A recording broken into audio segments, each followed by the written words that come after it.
हाय, वर्षा simple रेसिपीमध्ये स्वागत आहे तुमचं. आज आपण बनवतो आहे काशी भोपळा म्हणजे डांगरची रेसिपी बनवतो आहे आपण सिंपलमध्ये एकदम. बाउलवरून एक डांगर घेतलं आहे मी आणि थोडं शेंगदाण्याचं कूट घेतलेलं आहे, भाजून शेंगदाणे वाटलेले. इथं लसूण आणि मिरचीची पेस्ट आहे, 4-5 मिरच्या, 5-6 पाकळ्या लसणाचे घेतले. इथं कढीपत्ता घेतलाय, जिरं, मोहरी आणि हळद. आता चला रेसिपीला सुरुवात करू. कढई तापत ठेवली, इथं आपण तेल टाकले, आपण 3 पळ्या. आता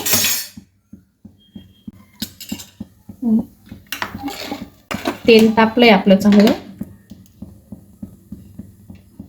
त्याच्यामध्ये आपण पहिले जिरं मोहरी टाकू. जिरं मोहरी टाकलेलं आहे आपण त्याच्यामध्ये. आता लसूण मिरचीची पेस्ट टाकू.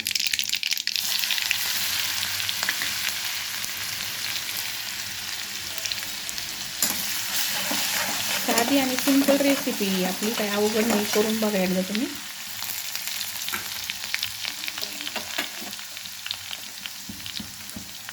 थोडंसं तळून घ्यायची आपल्याला. तळून झाल्यावर नंतर मग हे कढीपत्ता आणि हळद आणि मीठ टाकून घ्यायचे त्याच्यात.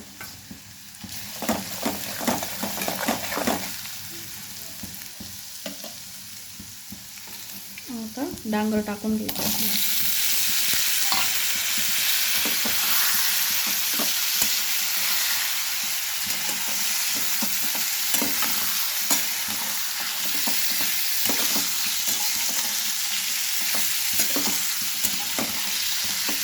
परतून घ्यायचे चांगलं.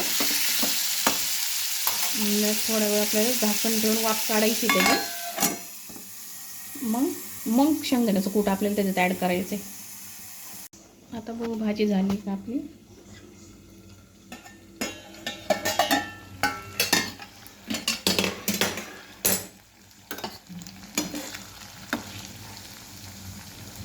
बघा बऱ्यापैकी भाजी शिजली, म्हणजे झालीच ती.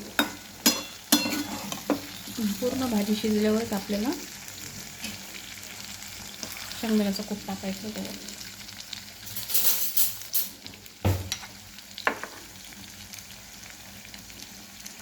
शेंगदाण्याचं कूट आपण अगदी 2 चमचे घालणार आहोत, जास्त नाही.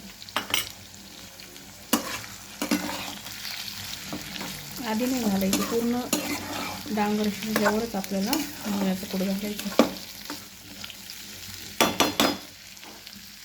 बघा किती छान भाजी झाली आपली. करून बघा तुम्ही, सिंपल रेसिपी एकदम, आणि चवीला पण खूप छान आहे. आवडली असेल तर लाईक, शेअर आणि सबस्क्राईब करा. थँक्यू.